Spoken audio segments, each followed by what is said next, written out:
berapa atau minimum ukuran sampel, berapa minimum pasien harus diikutkan dalam suatu penelitian. Dengan biostatistika kita akan mampu memilih teknik pengambilan sampel yang cocok digunakan pada penelitian kita, apakah menggunakan simple random sampling, menggunakan stratified random sampling, menggunakan cluster sampling, atau menggunakan teknik sampling yang lainnya. Dengan biostatistika kita akan mampu melakukan randomisasi, random assignment, siapa tuh anak balita yang harus diberikan vitamin A dosis tinggi, siapa anak balita yang harus diberikan vitamin A dosis rendah. Dengan biostatistika kita akan mampu melakukan cek kualitas data, apakah data yang kita kumpulkan kualitasnya terjamin atau tidak. Dengan biostatistika kita akan mampu memilih uji statistik apa atau yang cocok digunakan untuk menjawab pertanyaan penelitian kita. Begitu juga kita sudah belajar mengenai bagaimana cara meringkaskan data, bagaimana cara menyajikan data, dan memanfaatkan ukuran-ukuran numerik, ukuran-ukuran deskriptif dari sekumpulan data, mean, median, modus, variansi, deviasi standar, maka keseluruhan itu kita namakan biostatistika deskriptif. Nah, kesempatan kali ini kita akan belajar bagian kedua dari biostatistika yang lebih penting dibandingkan bagian yang pertama yang dinamakan biostatistika inferensial. Untuk kali ini kita baru membicarakan konsepnya, konsep biostatistika inferensial, konsep estimasi, konsep pengujian hipotesis. Namun sebelum itu kita coba bicarakan, maaf suara saya bisa terdengar dengan jelas? Dengar, Pak. Oh, alhamdulillah. Baik. Untuk itu saya share materinya.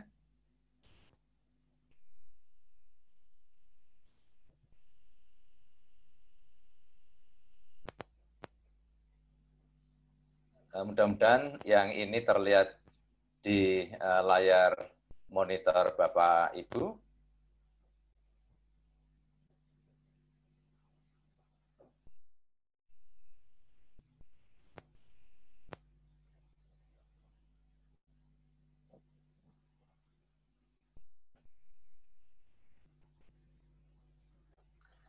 Baik, biostatistika inferensial meliputi dua hal.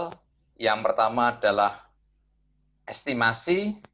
Estimasi istilah lainnya adalah pendugaan. Yang kedua adalah pengujian hipotesis. Agar supaya Bapak Ibu bisa mengikuti dalam pertemuan ini, saya akan berikan ilustrasi mengenai estimasi itu yang seperti apa, uji hipotesis itu yang seperti apa. Saya mulai dengan estimasi dulu. Jika Bapak Ibu melakukan penelitian, pasti Bapak Ibu akan menentukan populasi penelitian Bapak Ibu, populasi penelitian kita itu seperti apa. Di dalam ilustrasi ini, populasi penelitian kita misalnya 1.000 pasien yang ada di Rumah Sakit Sarjito yang memenuhi kriteria penelitian, memenuhi kriteria inklusi maupun memenuhi kriteria eksklusi.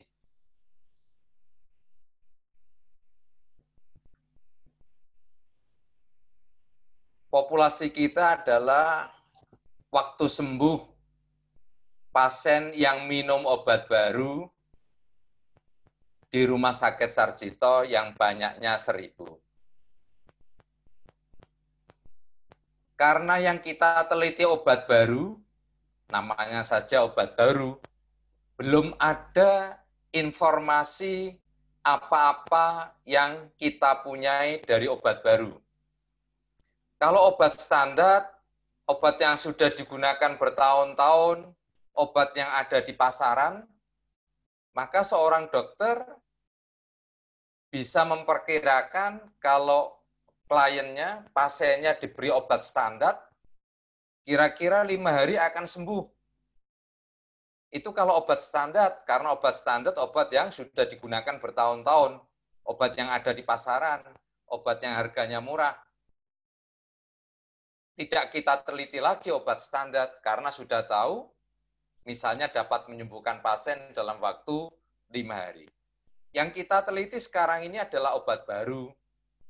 Obat baru itu obat yang didesain sedemikian rupa, efek sampingnya kecil, tapi harganya lebih mahal.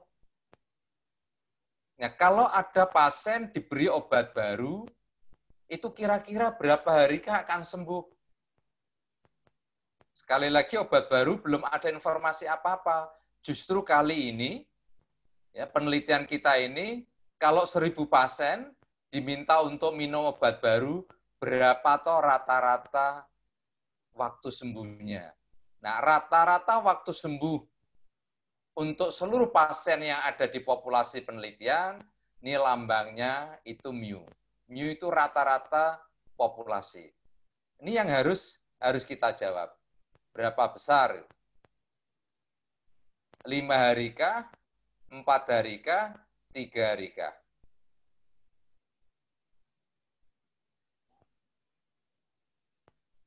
Untuk bisa mendapatkan nilai mu, mendapatkan rata-rata waktu sembuh 1.000 pasien dengan tepat tanpa salah, maka 1.000 pasien ini tanpa ada yang terlewatkan diminta untuk minum obat baru.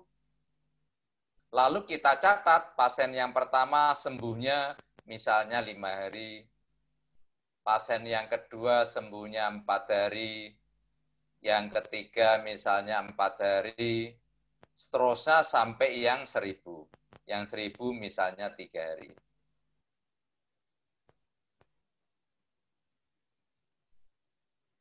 Kemudian kita hitung rata-ratanya. Nah, rata-rata populasi itu yang kita namakan min. Ini sudah langsung kita peroleh. Misalnya rata-ratanya itu 4,5 hari.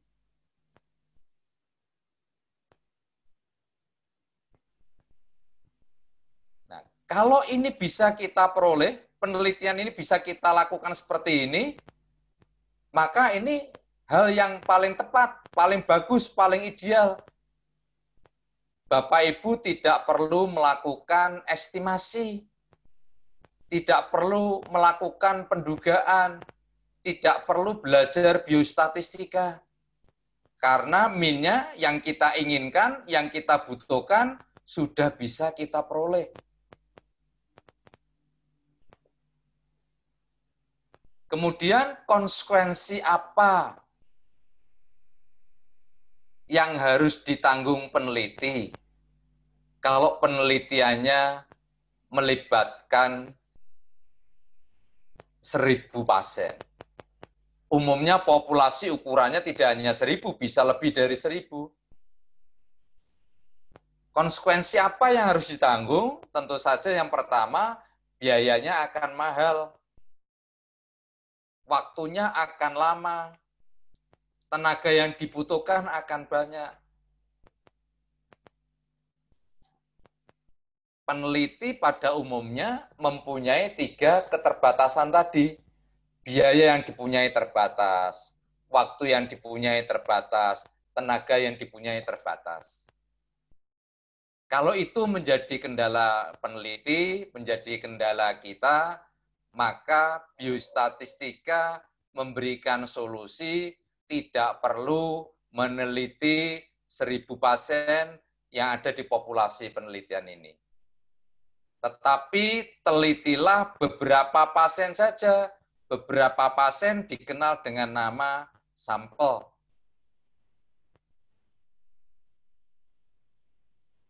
Nah, beberapa pasien itu berapa toh ukurannya? Nah, dalam contoh ini itu 50. Nah, 50 ini tentu saja ada ada formula, ada rumus yang digunakan untuk menghitung minimumnya itu berapa besar. Dalam contoh ini, saya misalkan 50. Tapi ada dasarnya, kenapa kok 50, kenapa kok tidak 10, kenapa kok tidak 5, kenapa kok tidak 1%. Ya, untuk sementara diterima dulu bahwa ini ukuran sampelnya 50. Kemudian 50 pasien yang terpilih dalam penelitian ini yang menjadi pusat perhatian kita, menjadi pusat perhatian peneliti. Yang 950 lainnya itu bukan tanggungan peneliti. Yang 950 itu akan diberi obat standar yang sudah biasa digunakan untuk mengobati pasien yang menderita penyakit tertentu di Rumah Sakit Sarjito. Yang kita kasih obat baru hanya yang 50. Tentu saja biayanya menjadi lebih rendah. Waktunya lebih singkat, tenaga yang dibutuhkan makin kecil. Kemudian 50 ini kita minta untuk minum obat baru, kita catat. Misalnya yang pertama, minum obat baru, sembuh dalam waktu, sebut saja 3 jam. Yang kedua, misalnya 5 jam. Yang ketiga, misalnya 3 jam. Sampai yang ke-50. Misalnya ini 4 jam. Kemudian kita hitung rata-ratanya. Nah, rata-rata sampel itu lambangnya adalah X bar.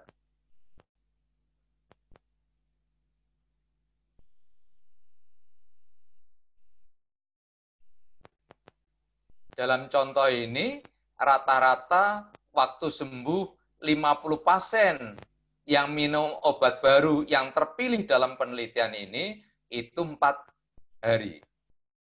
Padahal yang harus dijawab dalam penelitian ini bukan rata-rata waktu sembuh 50 pasien. Yang harus dijawab adalah rata-rata waktu sembuh untuk 1000 pasien. Yang harus dijawab itu mu, bukan X bar. Ini yang harus dijawab. Jadi hasil penelitian kita itu rata-rata waktu sembuh untuk 50 pasien. Yang harus dijawab rata-rata waktu sembuh untuk 1000 pasien. Lalu bagaimana cara kita bisa menarik kesimpulannya kalau kondisinya seperti ini? Nah, andai kata sampel berukuran 50 bisa kita katakan sebagai sampel yang dapat merepresentasikan populasinya.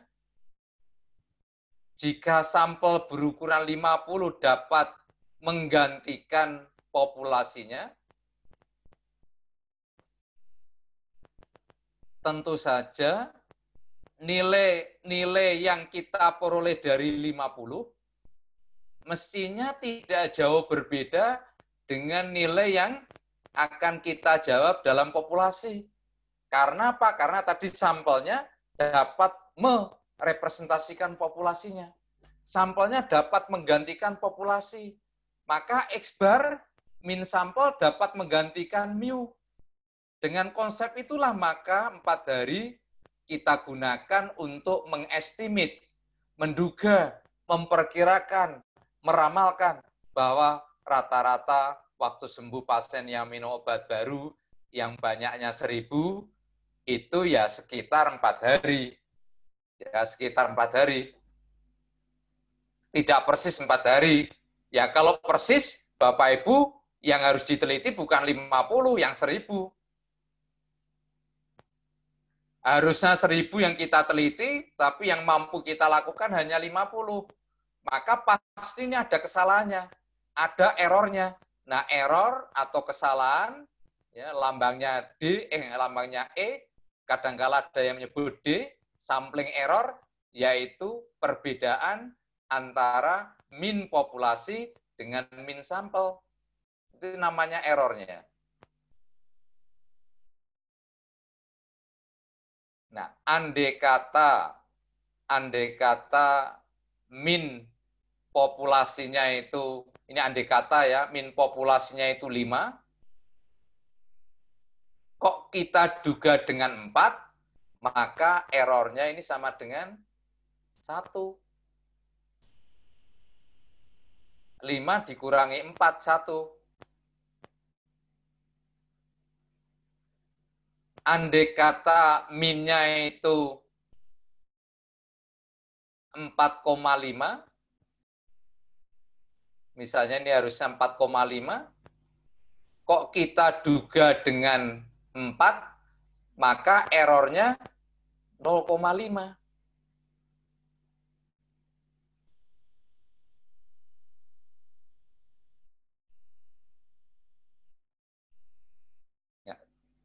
Namanya saja error, kita menginginkan errornya itu rendah, errornya itu kecil. Nah, supaya error ini kecil, maka kita harus bisa membuat sampel kita ini serepresentatif mungkin populasinya. Nah, supaya sampel dapat merepresentasikan populasi, paling tidak ada dua hal yang perlu kita perhatikan. Yang pertama, kita harus bisa menghitung minimum ukuran sampelnya itu berapa. Sampel size-nya itu berapa. Nah, kita harus bisa menghitung sampel size-nya itu berapa. Ukuran sampelnya itu berapa. Nah, ini ada formula, ada rumus yang digunakan untuk menghitung ukuran sampel. Jadi N-nya ini harus dihitung, tidak sembarang gitu. Ini ada hitung-hitungannya. Dalam contoh ini tadi 50, tapi 50 itu harus ada hitung-hitungannya, tidak sembarang. Itu yang pertama yang perlu kita perhatikan. Lalu yang kedua yang perlu kita perhatikan adalah mengenai teknik pengambilan sampelnya. Teknik samplingnya seperti apa?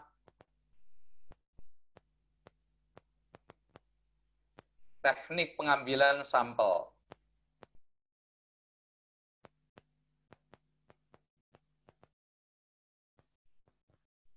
Kalau Bapak Ibu mengikuti pertemuan yang kemarin, salah satu peran biostatistika yang dimainkan dalam bidang kesehatan adalah memilih teknik sampling yang cocok digunakan.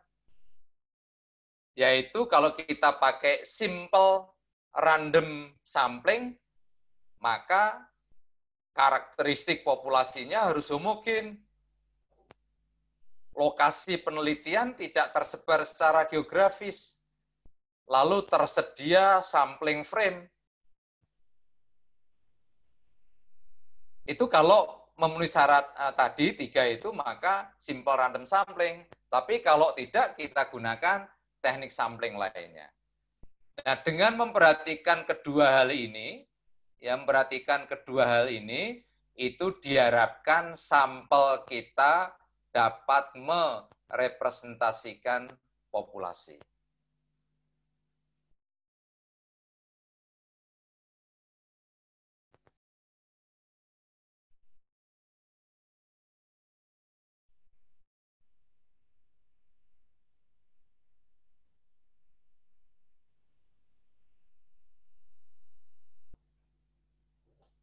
Baik.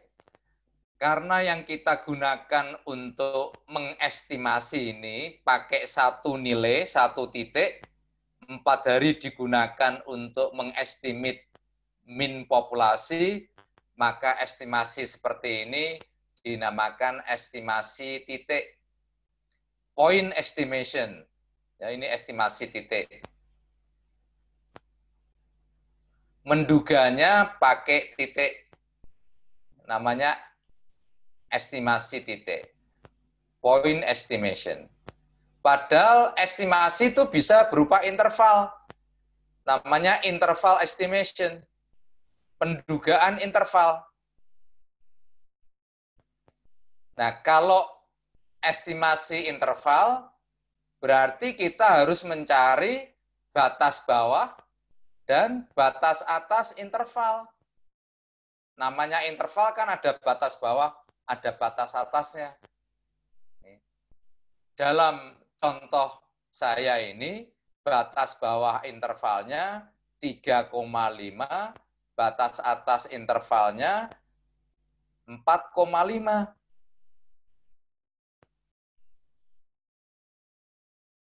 Untuk bisa mendapatkan batas bawah 3,5, batas atas 4,5, maka peneliti harus menentukan dulu tingkat keyakinan, tingkat kepercayaan, tingkat konfidensi yang secara internasional disepakati sebesar 95%.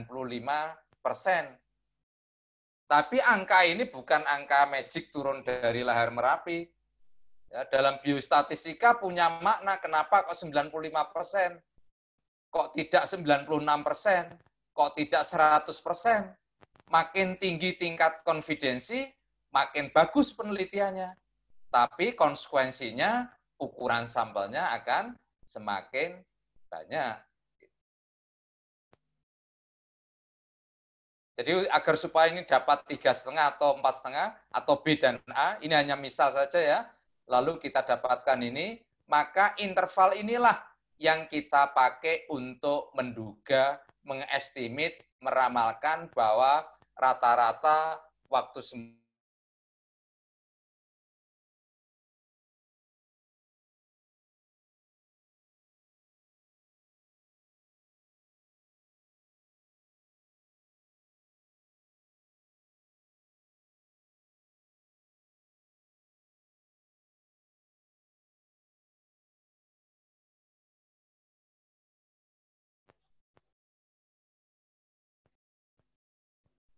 lalu apa toh makna atau arti 95% dalam konteks ini? Arti 95% adalah sebagai berikut Bapak Ibu. Makna 95%. Apabila Bapak Ibu diberi dana untuk menjalankan suatu penelitian, maka cara Bapak Ibu adalah memilih sampel berukuran 50, sebut saja begitu. Dari 50 yang terpilih dikasih obat baru, lalu bisa dihitung misalnya 3,5 sampai 4,5. Ini yang tadi kita lakukan. Penelitian kita hanya memilih sampel berukuran 50, lalu kita dapatkan batas bawah dan batas atas.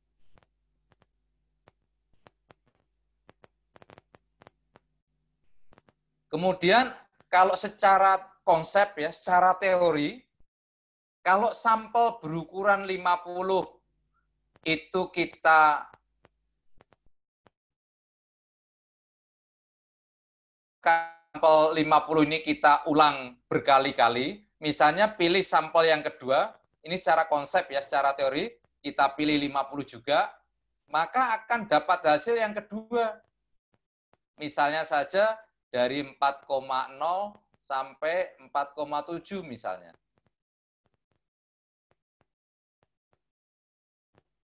Kalau kita pilih yang ke 100, katakanlah ini ada 100, maka akan ada batas bawah dan batas atas yang ke 100. Misalnya saja dari 3,9 sampai sebut saja 6,1. Ini hanya misal ya, begini.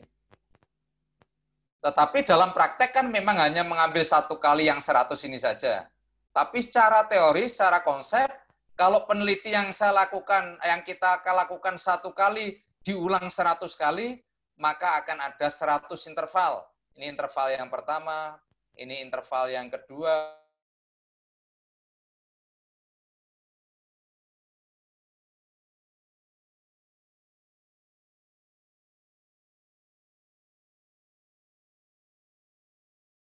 intervalnya akan memuat rata-rata yang sesungguhnya. Ya, makin siang ini makin tidak karuan ini. 95% ini adalah dari 100 sampel yang kita ambil, penelitian yang banyaknya ini 100 kali, akan ada 100 interval, maka 95 di antara 100 interval akan memuat rata-rata yang sesungguhnya. Yang 5 itu salah. Maksudnya seperti apa? Maksudnya begini, kalau rata-rata yang sesungguhnya, ini hanya misal ya, kalau rata-rata yang sesungguhnya itu, sebut saja ini 4, ini rata-rata yang sesungguhnya itu 4,0. Interval yang pertama memuat 4,0 kah? Halo Bapak Ibu dengan saya? Memuat, Pak. Memuat, berarti ini kan benar ya, memuat 4,0. Interval yang kedua memuat 4,0 kah? Ya. Tidak, ini salah. Ada. Nah, yang ke-100 memuat 4,0 kah? Memuat, Pak. Ya. Nah, yang 95 itu memuat 4,0, yang 5 itu salah. Jadi yang peng ini itu hanya ada 5, yang tidak memuat, yang memuat itu ada, yang memuat itu ada 95. Ini kalau mengulangnya penelitian sebanyak 100 kali. Kalau 1000 kali, maka yang tidak memuat 4,0 ada 50. Yang memuat 4,0, 950. Itu makna dari tingkat keyakinan, tingkat kepercayaan 95%. Jadi kita yakin kalau penelitian ini kita ulang 100 kali, 95 hasilnya akan memuat rata-rata yang sesungguhnya. Yang 5 itu tidak memuat 4,0. Itu yang dinamakan tingkat keyakinan sebesar 95%. Nah, kalau Bapak Ibu menentukan 96%, makin baik lagi, makin yakin. 97% makin yakin.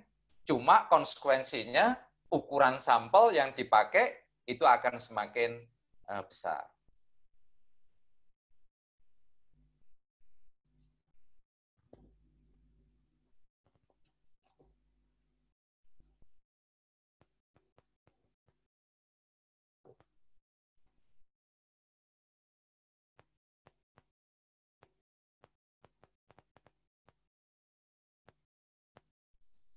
Dengan demikian, Bapak Ibu, konsep estimasi titik maupun interval sudah kita tuntaskan.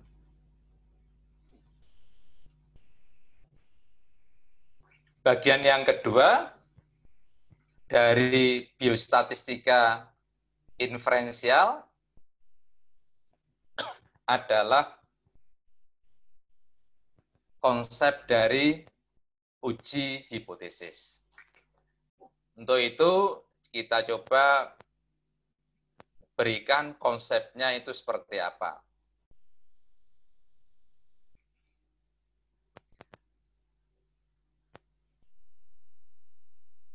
Kita gunakan ilustrasi yang sama. Populasi penelitian kita 1000 pasien yang minum obat baru di Rumah Sakit Sarjito.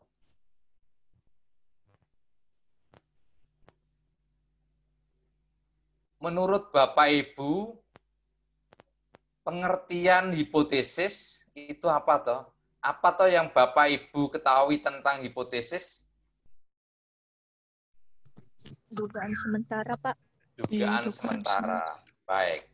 Banyak di antara kita mendefinisikan hipotesis itu dugaan sementara. Sementara saya tidak menggunakan pengertian tersebut. Yang dinamakan hipotesis adalah statement, pernyataan yang dikeluarkan oleh orang yang berkecimpung dalam bidangnya. Hipotesis adalah statement pernyataan yang dikeluarkan orang yang expert dalam bidangnya.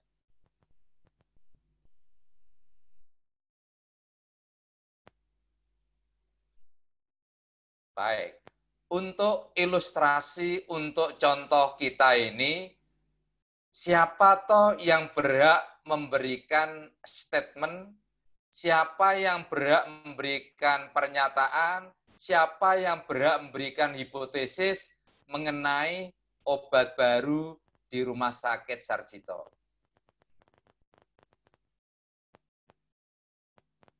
Penelitinya, Pak.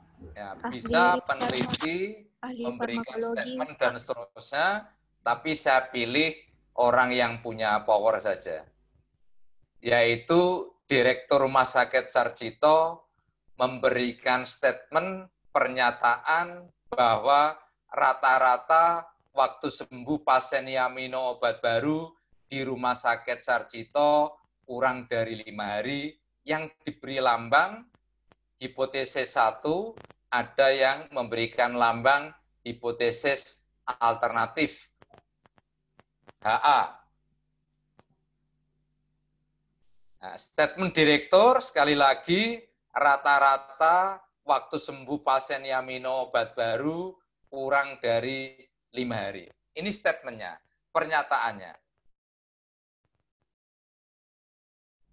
Kenapa Direktur Rumah Sakit Sarjito bisa memberikan statement seperti ini?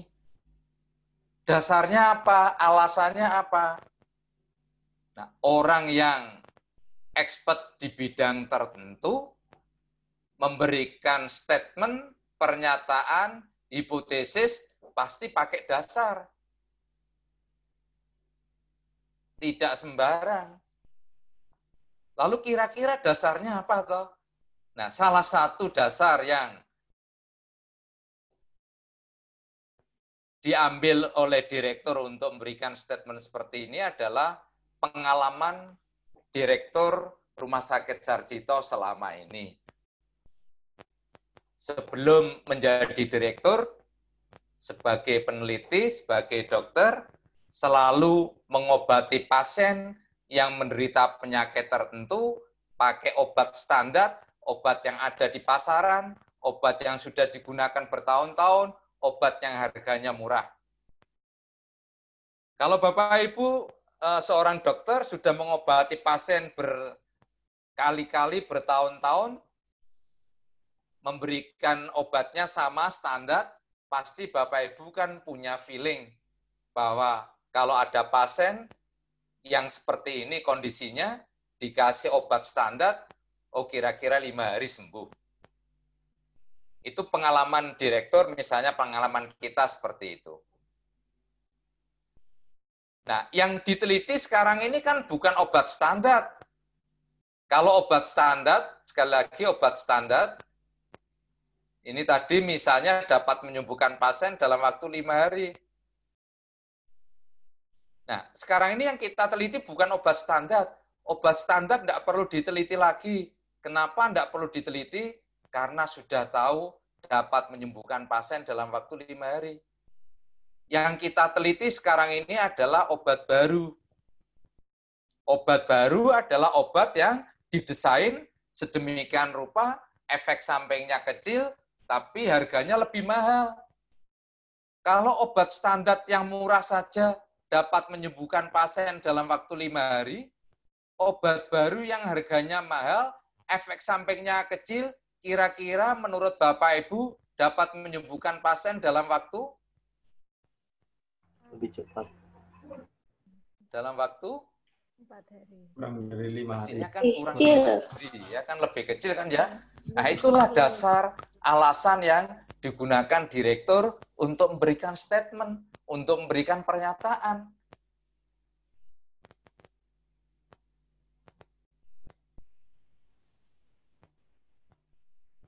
Selanjutnya, setelah direktur memberikan statement seperti ini, kita terima atau kita tolak statementnya?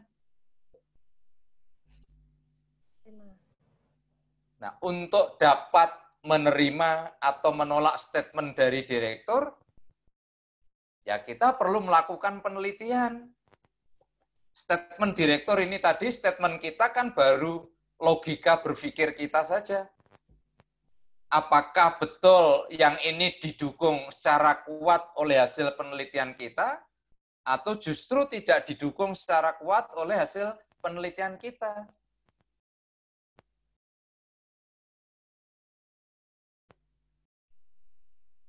Baik. Kita lakukan penelitian, nanti ini akan kita terima atau kita tolak berdasarkan penelitian yang akan kita lakukan. Baik, penelitian yang ideal, penelitian yang tepat tanpa salah, sekali lagi seluruh pasien yang ada dalam populasi penelitian diikutkan dalam penelitian. Seperti di konsep estimasi tadi, butuh waktu yang lama, tenaga yang banyak, biaya yang banyak. Biostatistika menyarankan, memberi solusi, tidak perlu yang 1000, tapi telitilah 50 saja. Bukan berarti contoh yang tadi 50, contoh yang ini 50, nanti Bapak Ibu melakukan penelitian dengan 50 gitu. Bukan, ya, ini hanya contoh saja. Rumus yang tadi, rumus besar sampel yang tadi dengan ini salah, berbeda. Ya, ini hanya contoh mudahnya saja, saya ambil 50. Kemudian dari 50 yang terpilih ini diminta untuk minum obat baru. Kita catat. Yang pertama misalnya sembuhnya 6 hari, yang kedua misalnya 3 hari, yang ketiga 3 hari, lalu yang ke-50 misalnya 4 hari. Lalu kita hitung rata-ratanya. Nah, ternyata rata-ratanya sebesar 3,8 hari. Ini rata-rata sampel, lambangnya X bar.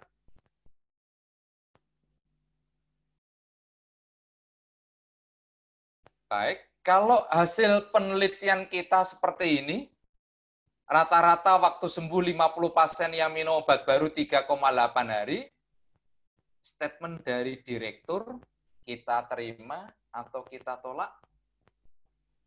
Diterima.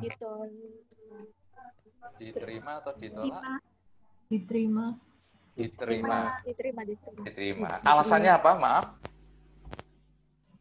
Alasannya apa? Kenapa kok statement direktur diterima? Karena statementnya menyampaikan di bawah 5 hari. Karena rata-rata hasil penelitian di bawah 5 hari. Nah, di bawah 5 hari, Bapak Ibu ya, tidak hanya 3,8. Misalnya saja, ini hanya misal. Kalau hasilnya 4,999 sampai poinnya habis ya 9-nya, ini kurang 5 hari.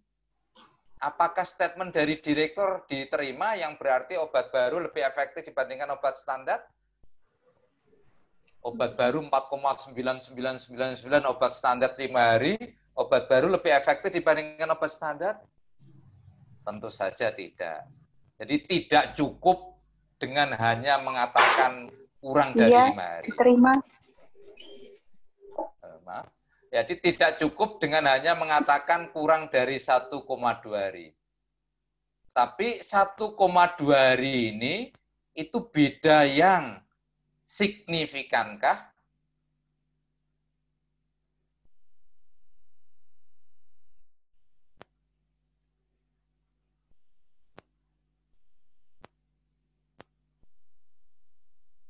Beda yang nyatakah? Beda bermaknakah?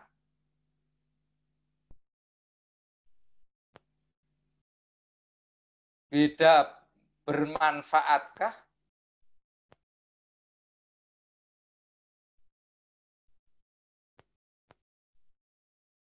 Beda yang besarkah? Jika Bapak Ibu mengatakan ya, jadi kalau Bapak Ibu mengatakan 1,2 ini, ya 1,2 ini dikatakan beda yang signifikan, beda yang nyata, beda yang bermakna, beda bermanfaat, beda yang besar, kira-kira statement dari direktur kita terima atau kita tolak? Terima, Pak. Kita terima.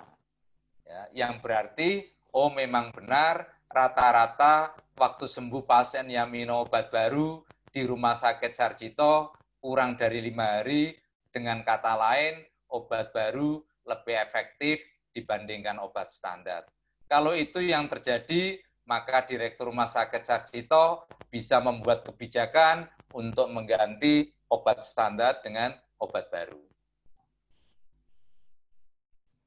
Kebalikannya, kalau Bapak Ibu mengatakan 1,2 hari, 1,2 hari ini itu beda yang tidak signifikan.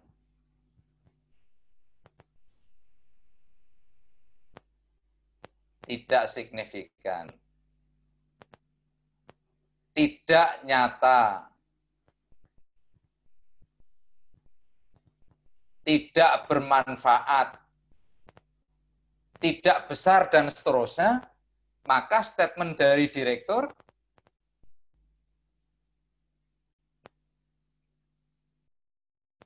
kalau 1,2 ini beda kecil, beda tidak signifikan, tidak nyata, tidak bermakna, tidak bermanfaat, maka statement dari direktur kita tolak. Kita tolak. Tolak. Kita tolak. Yang kita terima lawannya. H0 yang kita terima. Ya, karena 1 ditolak, H0 diterima. Yang berarti rata-rata waktu sembuh pasien yang minum obat baru justru 5 hari atau di atasnya. Dengan kata lain, obat baru tidak lebih efektif dibandingkan obat standar. Kalau itu yang terjadi, maka Direktur Rumah Sakit Sarjito tidak boleh membuat kebijakan untuk mengganti obat standar dengan obat baru. Itulah yang dinamakan konsep hipotesis.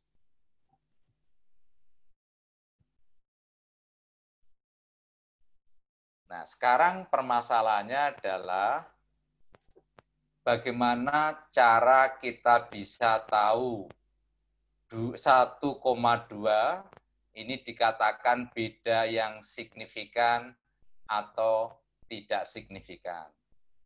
Kapan kita bisa tahu 1,2 itu beda yang nyata atau tidak, bermakna atau tidak, bermanfaat atau tidak.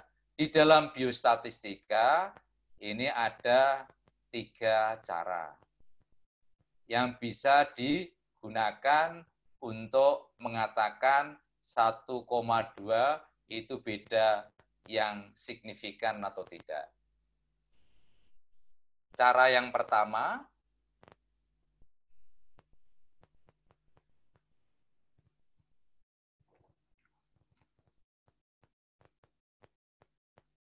saya pindah layar aja biar agak longgar gitu. Untuk dapat tahu 1,2 itu beda signifikan atau tidak, beda nyata atau tidak, maka ada 3 cara tadi. Yang pertama adalah kita bisa membandingkan uji statistik dengan tabel yang bersesuaian. Membandingkan uji statistik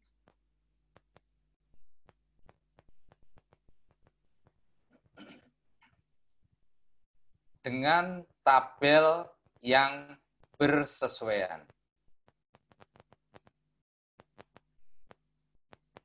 Nah, cara seperti ini mungkin sudah sering Bapak Ibu pakai.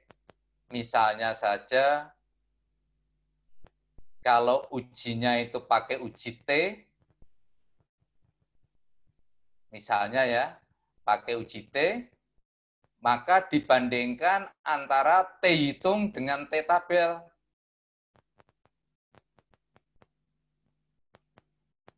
Kalau ujinya, ini hanya misal loh ya, ujinya pakai uji chi-square, maka membandingkan chi-square hitung dengan chi-square tabel. Kalau ujinya pakai uji F, maka bandingkan F hitung dengan F tabel. Kalau ujinya pakai uji set, ini bukan Zulaila loh ya, uji set, bandingkan dengan set tabel. Ini yang saya namakan cara pertama. Ya, cara pertama seperti ini. Baik, saya tidak menggunakan cara yang pertama, karena ini perlu kalkulator, perlu sempoa untuk menghitungnya, dan butuh tabel. Ya, yang ini tidak saya pakai ya. Tapi ini cara yang pertama, ya, cara pertama. Lalu cara yang kedua adalah dengan memanfaatkan paket program. Mudah-mudahan Bapak Ibu, kalau Bapak Ibu membawa notebook, mohon diinstal paket program. Paket program itu macamnya banyak. Ya, ada yang namanya SAS, Statistical Analysis System. Paket program namanya Stata, Statistical Analysis. Ada paket program namanya BMDP, Biomedical Data Program. Ada paket program yang namanya SPSS, Statistical Package for Social Sciences. Ada paket program namanya R, dan masih banyak yang lain, ya, paket program. Nah, yang kita pakai nanti itu menggunakan paket program SPSS. Kenapa ini? Karena user friendly. Ya, kalau memungkinkan, Bapak Ibu ya, menginstal paket program ini ke komputer Bapak Ibu setiap kali kuliah. Ya, nanti kalau kuliahnya sudah tidak masuk ke konsep, sudah ke arah aplikasi, maka kita akan memanfaatkan paket program ini untuk bagaimana cara menjalankan paket program ini, bagaimana cara memilih uji, misalnya uji T tadi, caranya seperti apa, outputnya seperti apa, lalu kita coba interpretasi. Sehingga kalau memungkinkan, mulai dari sekarang yang belum ada paket program SPSS, diinstal dulu, nanti kita akan belajar bersama sekilas. Karena nanti yang Pak Jarir kan akan banyak ini, tapi saya membutuhkan di awal sehingga saya akan membutuhkan ini, sehingga dalam kelas walaupun saya memberikan konsep, saya juga akan manfaatkan paket program SPSS ini, sehingga mulai dari sekarang kalau Bapak Ibu belum ada paketnya, silakan diinstal. Pertemuan-pertemuan berikutnya kita akan memanfaatkan paket program ini. Baik. Dengan memanfaatkan paket program ini, maka kita bisa mendapatkan, yang kedua adalah mendapatkan nilai P, nilai probabilitas, istilah kerennya P-value.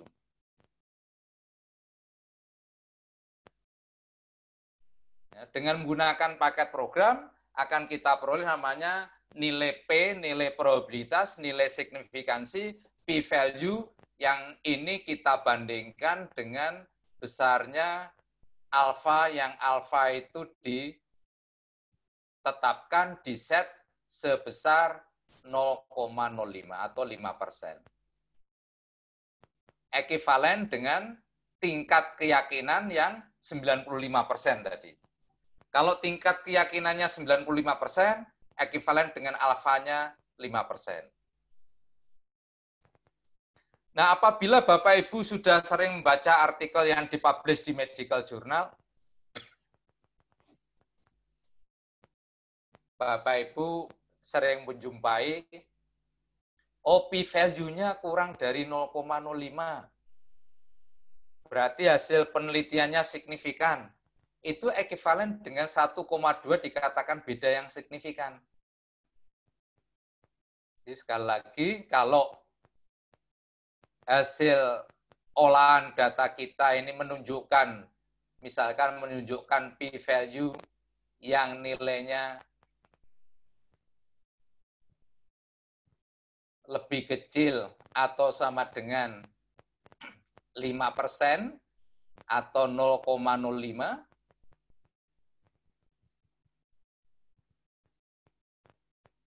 maka 1,2 itu dikatakan beda yang signifikan.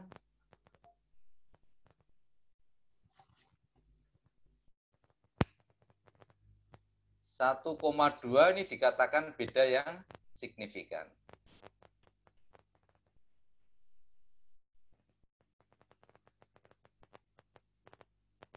Sehingga obat baru dikatakan lebih efektif dibandingkan obat standar. Karena hasilnya tadi signifikan. Statement dari direktur diterima, H0-nya ditolak. Itu kalau mendapatkan hasil seperti ini. Kalau tidak, ya kebalikannya.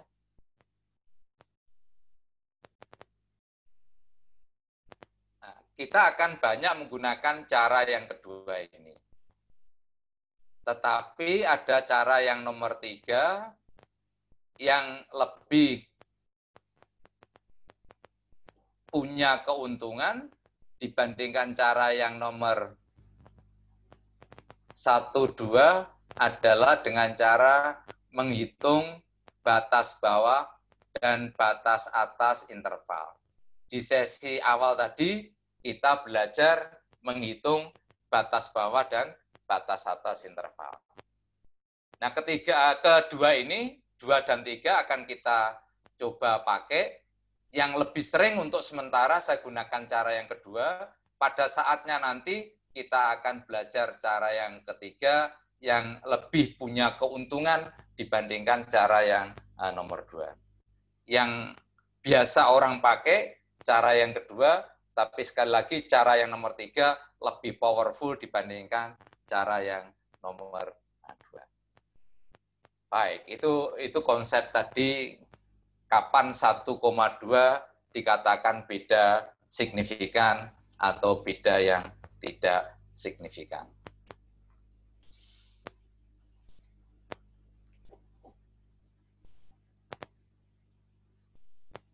Lalu alfa itu apa toh?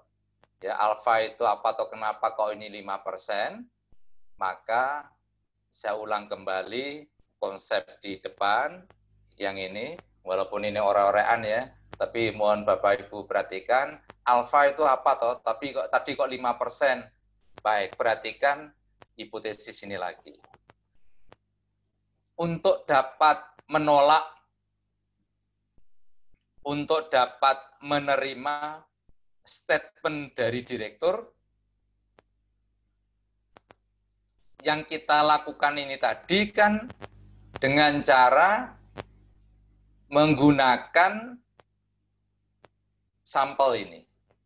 Menolak menerimanya ini tadi berdasarkan penelitian yang hanya melibatkan beberapa pasien yang kita kenal dengan sampel.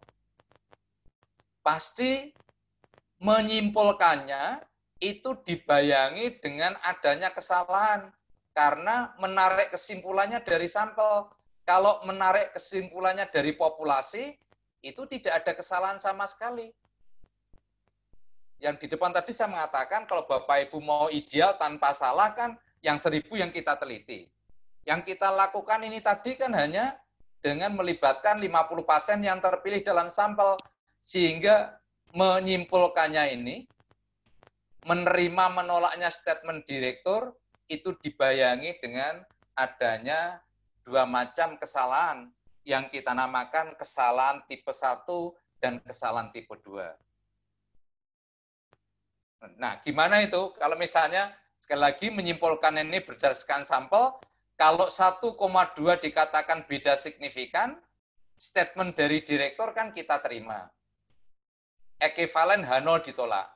Kalau 1,2 dikatakan beda yang tidak signifikan, maka statement dari direktur ditolak, yang diterima itu H0-nya. Jadi kesimpulan kita kan hanya menolak H0 atau tidak menolak H0. Maka kita bikinkan tabel kontingensi, tabel silang keputusannya ini itu hanya ada dua, yaitu menolak H0. Menolak H0 itu berarti statement dari direktur diterima, obat baru lebih efektif dibandingkan obat standar, atau keputusannya itu tidak menolak H0. Nah, ini supaya tidak ruwet, nah ini waktunya ini ya. Baik, ini sekilas saja, nanti bisa kita tuntaskan di belakang. Kesimpulan kita, sekali lagi ya Bapak Ibu, itu hanya ada dua, menolak H0, ekivalen statement direktur diterima, ekivalen 1,2 dikatakan beda signifikan. Atau keputusannya menerima H0. Menerima H0 itu statement dari direktur ditolak. Jadi keputusan kita hanya ada dua, menolak atau tidak menolak H0. Baik, Bapak Ibu, kalau menolak H0 ini tadi 1,2 beda signifikan atau tidak? Bu, Mbak Ninda Devita, menolak H0 itu 1,2 dikatakan beda signifikan atau tidak? Beda. Iya. Pak Yusrin atau siapa lagi tuh? Mas Tidak, Gilang. Kalau menolak H0 itu 1,2 dikatakan beda yang Beda yang signifikan. Jadi ini 1,2 tadi signifikan, itu ekivalen H0 ditolak atau statement dari direktur diterima. Ya ini sama dengan H1 diterima. Statement direktur diterima. Ya. Baik, ini diterima tadi. Kan kalau ini diterima. Kalau 1,2 tidak signifikan, maka statement dari direktur Ditolak. ditolak. Ekivalen menerima H0. Jadi ini menerima H0. Jadi kesimpulan kita sekali lagi Bapak Ibu itu menolak H0 atau tidak menolak H0. Baik. Statement yang dikeluarkan direktur Bapak Ibu itu bisa benar, bisa tidak benar. Statement dari direktur bisa benar, bisa tidak. Yaitu rata-rata waktu sembuh pasien yang minum obat baru kurang dari 5 hari, itu bisa benar, bisa tidak benar. Sehingga kita punya 4 sel. Ya, ada 4 sel, 2 baris, 2 kolom. Coba Bapak Ibu perhatikan baris pertama, kolom pertama ini. Baris pertama, kolom pertama itu mengatakan apa?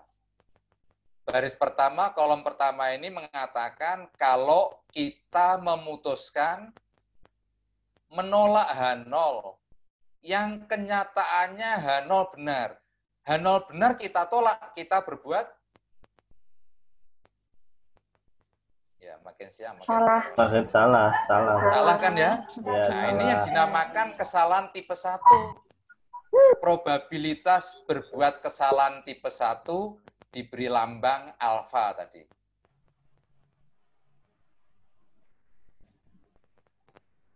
Baik, ini Bapak Ibu harus merenungkan karena ini saya tidak yakin Bapak Ibu bisa paham sekaligus ya. Baik, ini yang pertama, sel yang pertama. Perhatikan sel yang kedua Bapak Ibu.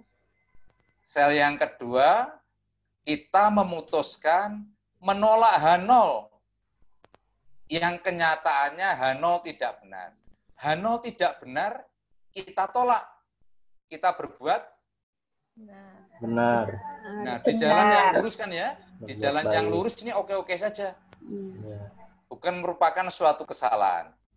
Lalu sel yang di bawah, yaitu kalau kita memutuskan tidak menolak H0, menerima H0 yang H0 itu benar. H0 benar kita terima. Benar. Nah, di jalan yang lurus oke-oke saja.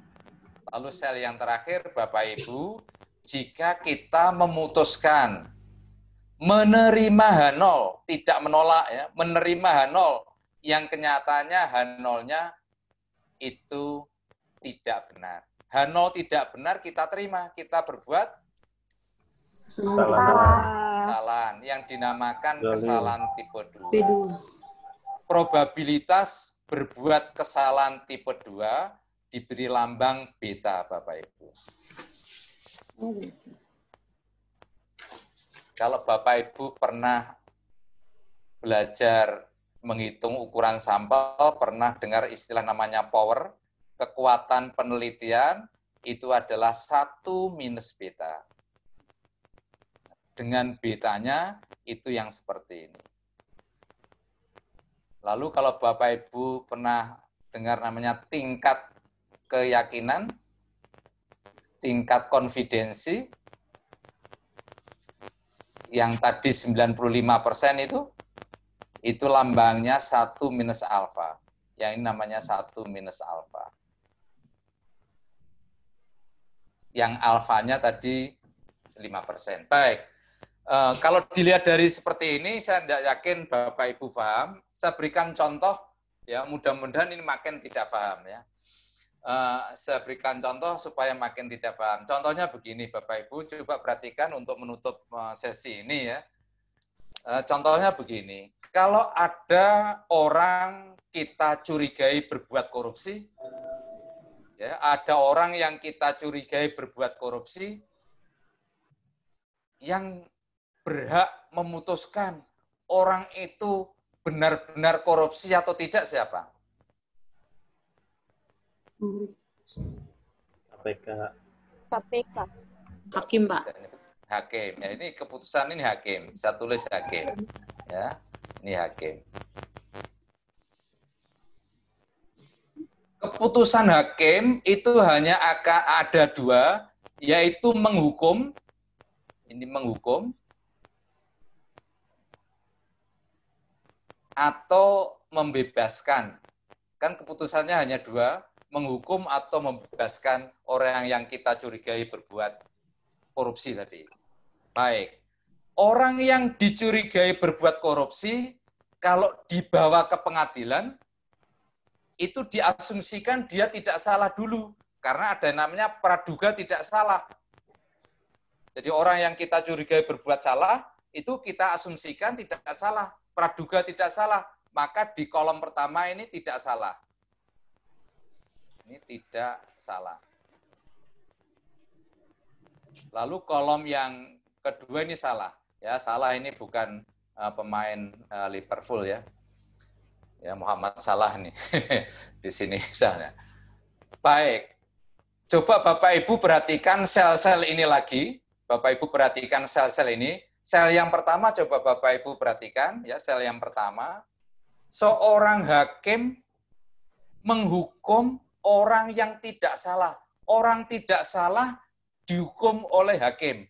Hakim itu berbuat Kesalahan tipe 1. Salah. Berbuat salah yang dinamakan kesalahan tipe 1. Ada atau tidak Bapak Ibu? Ada. Bapak Ibu yang bilang lah ya, bukan saya. Itu sel yang pertama. Lalu sel yang kedua, Bapak Ibu. Seorang hakim menghukum orang bersalah. Orang bersalah dihukum oleh hakim. Maka hakim yang demikian di jalan yang lurus.